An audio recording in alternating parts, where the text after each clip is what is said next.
দেখি ধর্ষণ করে কেনা কিন্তু ধর্ষণ করল না। যখনই না শুনলো হুজুরকে বাজার উনত্রিশ জন মাঝি দ্বারা ছিলেন মাঝি, নৌকার মাঝি থেকে হুজুরকে বাজান ডাকলেন। মাঝিদেরকে বললেন, মাঝিরা আমি এই উত্তাল পদ্মার ভিতরে যমুনার ভিতরে নৌকা ছেড়ে দিব,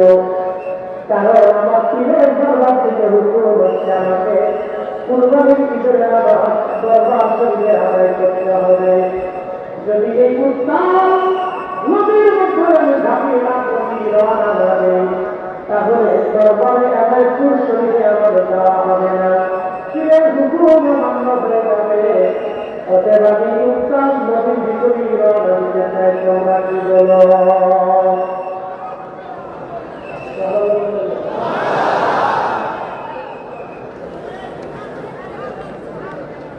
মুর্শিদের চরণ বিভাগে জীবন দিছে, ঠিক না? তবে আল্লাহ নবীর গভীর তথ্য, তবে আল্লাহ নবীর গভীর তথ্য কাবেলের কাছে মুর্শিদের চরণ বিভাগে জীবন দিছে। মুর্শিদ যারে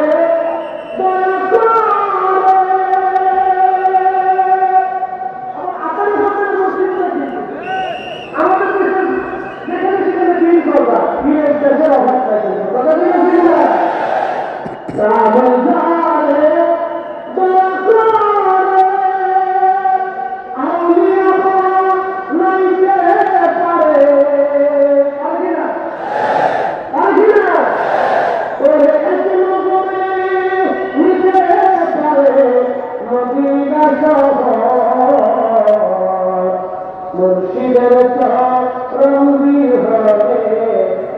জীবন দিছে, কামেলের চরণ বিভাগে জীবন দিছে। দাদা হুকুম করলেন, বাবা তুমি আমার সাথে ঈদুল আজহা আদায় করবে এবং ঈদুল ফিতরের নামাজটা তুমি তোমার স্ত্রীর সাথে আদায় করবে। একটা কথা বলে রাখবে, আপন পীর এবং মুর্শিদ মুরিদের কাছে তার অত্যন্ত প্রিয় এবং আপন। কথা ঠিক আছে কিনা? প্রিয় এবং আপন। তাই নির্দেশে হুজুরকে বাজার তৎকালীন সময়ে 29টা নৌকা এবং আরো জাতের ভাইদেরকে নিয়ে 29টা নৌকার কাফেলা করে বিশ্ব জাতীয় মন্দির থেকে রওনা করে। বর্তমানে যেখানে দৌলতদিয়া ঘাট, সাবেক দৌলতদিয়া ঘাটের 6 নম্বর ঘাটে নৌকাগুলি, সমস্ত নৌকাগুলো এখানে নোঙ্গর করা হয়। আপনারা যারা আগে নিয়ে পাটুরিয়াতে যাওয়া হয়, যাওয়ার সময় যে দৌলতদিয়াতে এই দৌলতদিয়া ঘাট ছিল, এই দৌলতদিয়ার 6 নম্বর ঘাটে 29টা নৌকা যাকে কাফেলা সহ। আচ্ছা বলুন তো, আপনারা কাফেলা করে দরবার শরীফে আসেন না? কি আসেন কিনা? বীরকে বাজার হুজুর এখানে অবস্থান করলেন, তখন প্রচন্ড তুফান শুরু, সিগন্যাল শুরু, কঠিন ঝড় তুফানে হুজুরকে বাজার একদিন ওইখানে অবস্থান নিয়ে যে ঝড় তুফান খবর, তারপরে আরিফিয়া দিয়ে দুঃখিত দৌলতদিয়া দিয়ে পাটুরিয়ার যে নদী আছে, আপনারা জানেন যমুনা এবং পদ্মা নদীটা ওইখানে একত্রিত হয়েছে।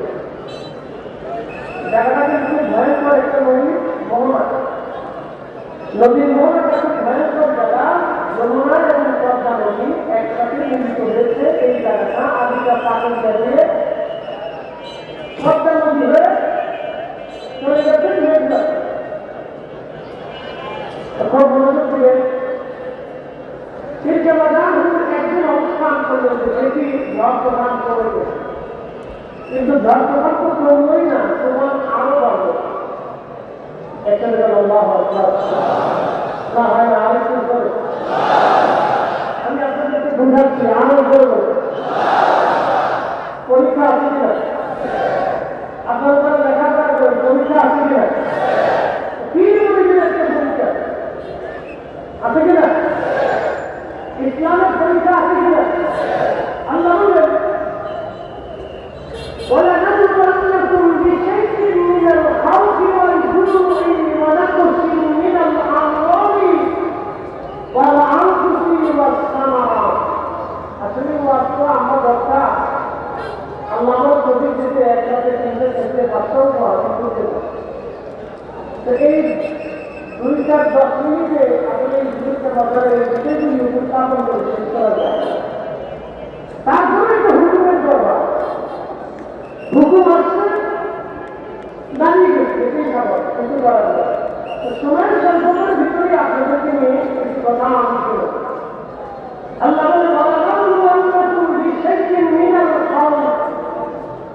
আমি তোমাদেরকে পরীক্ষা করবো ভয় দেখে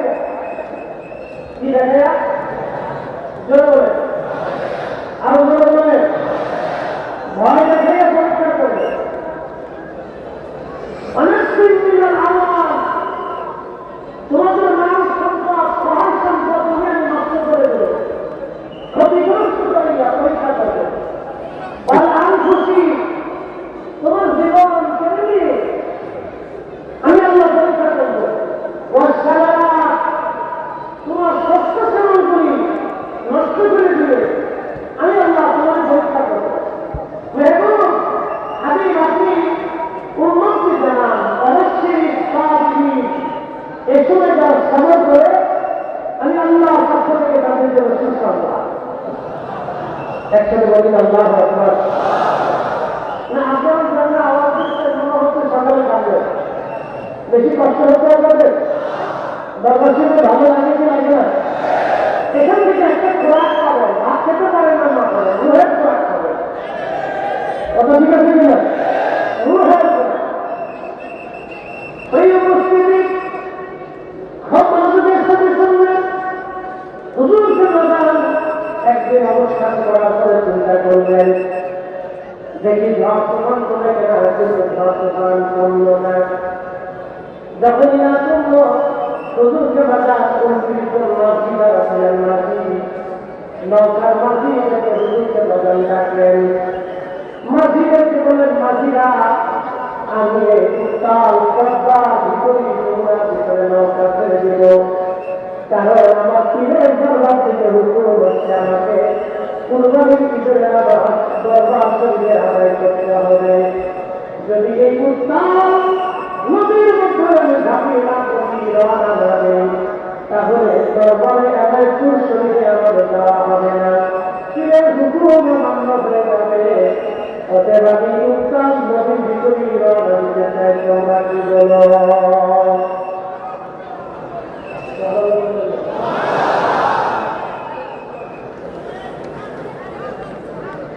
মুর্শিদের চরণ বিভাগে জীবন দিছে ঠিক না তবে আল্লাহ নবীর গভীর তথ্য আল্লাহ নবীর গভীর তথ্য কাবলের কাছে মুর্শিদের চরণ বিভাগে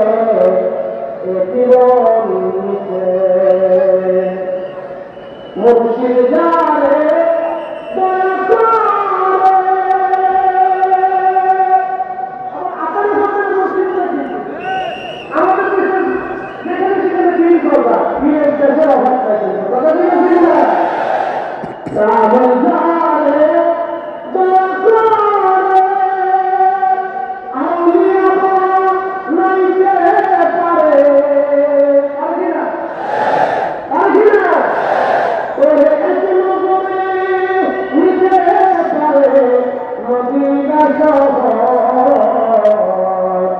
মুর্শিদের চরণ বিভাগে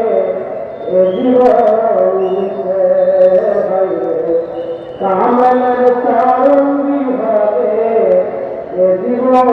দিছে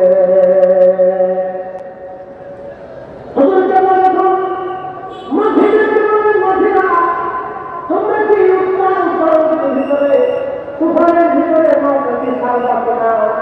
মসজিদে জবাব করে হুজুর আপনি বলেছেন আমরা ইসলাম ধর্মের ভিতরে নৌকা নিয়ে নামিয়ে যাব কিন্তু নদীদের একা হয়ে গেছে কারণ ইসলাম ধর্মের ভিতরে নৌকা নিয়ে যেতে যাওয়া বড় দুষ্কর এটা সম্ভব না কিন্তু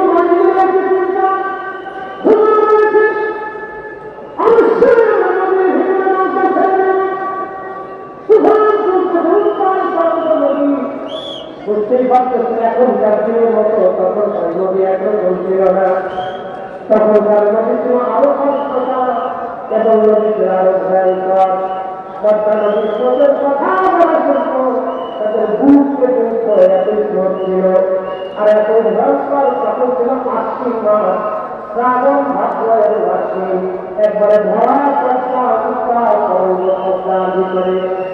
29টা সুন্দরকে বাজার সবার আগে সুন্দর বাজারের নৌকা সবার আগে সুন্দর বাজারের নৌকা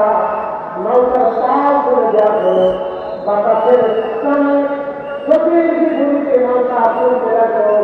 তুফান পৃথিবীতে ঢেউ আসতে লাগলো ওই ঢেউয়ের ভিতরে নৌকা চলতে লাগলো নৌকা চললো কিন্তু হুজুরকে বাজার সবার আগে চলে গেলেন বাকি নৌকা গুলি পিছনে চলে গেল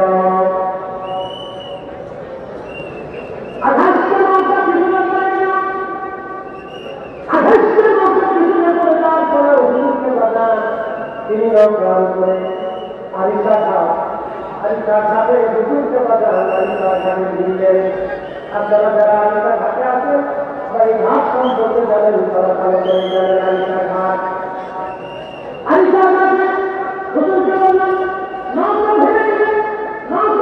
তিনি অপেক্ষা করতে লাগলেন দেখি বাকি নৌকাগুলো আছে কিনা হুজুর সাল্লাল্লাহু আলাইহি ওয়াসাল্লাম বললেন বাকি 13টা নৌকা আরিসা ঘাটে স্থান নিল বাকি 13টা নৌকা আরিসা ঘাটে ব্যবহার হলো বাকি 13টা নৌকা এই 13 নৌকা হুজুর সাল্লাল্লাহু আলাইহি ওয়াসাল্লাম তিনি রওনা করলেন এলাকার শরীফের দিকে রওনা করলেন এলাকার শরীফের দিকে রওনা করার পরে হুজুর সাল্লাল্লাহু আরেকটা ঘাট তারপর একটা ঘাটে অবস্থান নিলেন সেই ঘাটে হুজুর সাল্লাল্লাহু নৌকা নিয়ে বসে আছেন দেখি বাকি নৌকাগুলো তারা আছে কিনা এরপরে আরেকটা নৌকা হুজুরকে বসান দিলেন হুজুরকে বললেন নৌকা নিয়ে নৌকা আসলো এই 26টা নৌকা হুজুরকে বসান নিয়ে তিনি যমুনা ভিতরে রওনা করলেন উত্তাল তরঙ্গের দিকে রওনা হয়ে গেলেন একটা স্তরের ভিতরে নৌকা ভিড়ে গেলেন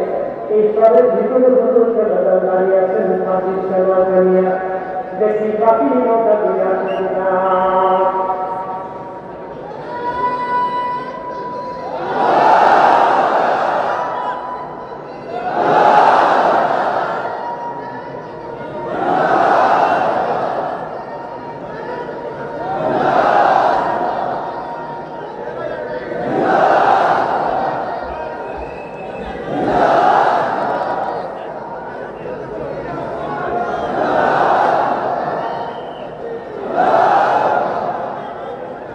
আমার তুমি এমনে ভাবে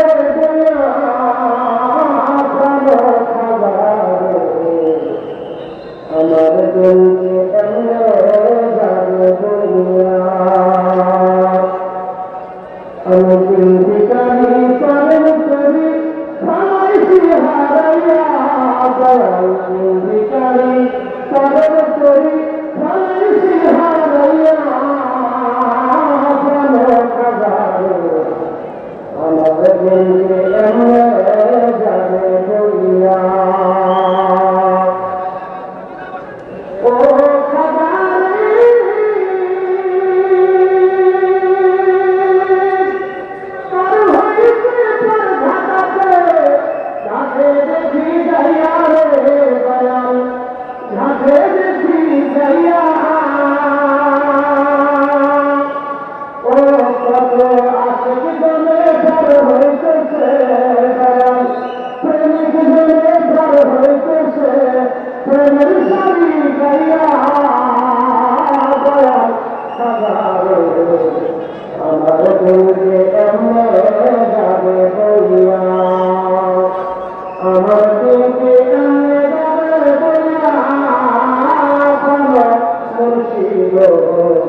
আমার দিনকে এমনে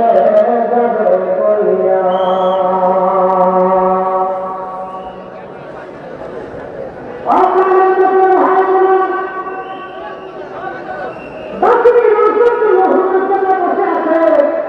বাকি দুইটা নৌকা ভবিষ্যৎ বাজারের সাথে মিলিত হলো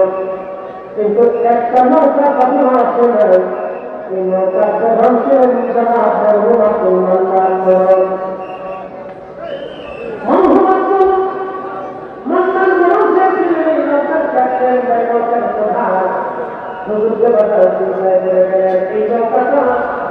বাকি 28টা নৌকা থেকে নৌকা তুলনামূলক ছোট নৌকা ছিল একটা বাজার হলো চিন্তায় পড়ে গেলে 28টা নৌকা চলে আসতো কিন্তু একটা নৌকা তখন আসলো না কিন্তু হুজুরের নৌকাতে তারা হুজুরের সাথে ঘুমাই তখন ছিল না এই হলো ছিল না অন্য ছিল না তখন আপনার এই ইন্টারনেট ব্যবস্থা ছিল না হুজুরের সাথে তারা হুজুরের একটা ইন্টারনেটের সম্পর্ক ছিল এই ইন্টারনেটের নাম আহলুল কাশের ইন্টারনেট কালবের ইন্টারনেট একবার জোরে বলা যাবে কে আল্লাহ গায়া সিনাই গায়া তেলা হায় আল্লাহ গায়া সিনাই গায়া তেলা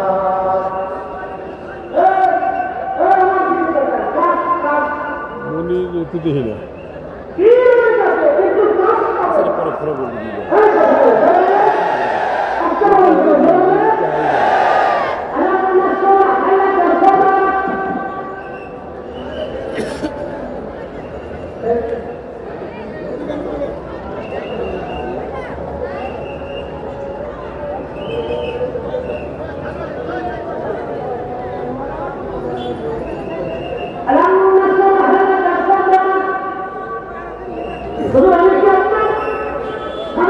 লাইভের সামনে তো সরে নাই লাইভ চলে লাইভের সামনে দাঁড়ায় না লাইভ চলতেছে লাইভের সামনে দাঁড়ায়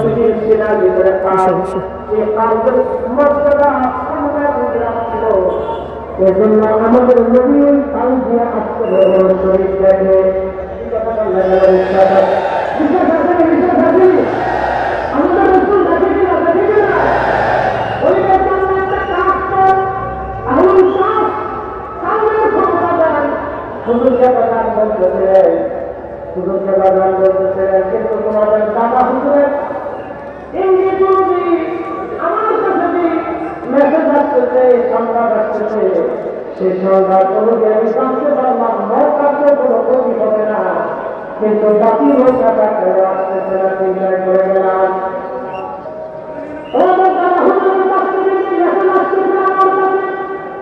এই মেসেজটা কালবের মধ্যে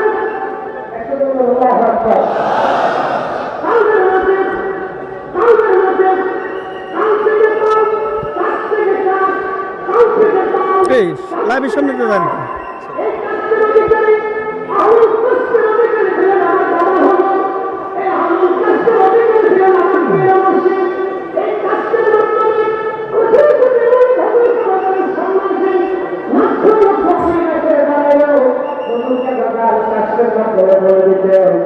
বাবা তোমার জন্য কি আছে না তোমার যে দুঃখ নিয়ে তুমি কি মুসিবতে পড়ে আমার কাছে আসো আল্লাহ নবী সেই কথা হুজুরের সামনে বলে দিতে পারতেন কথা বলে ঠিক না হুকুমের দরবার আসসালামু আলাইকুম ওয়া রাহমাতুল্লাহি ওয়া বারাকাতুহু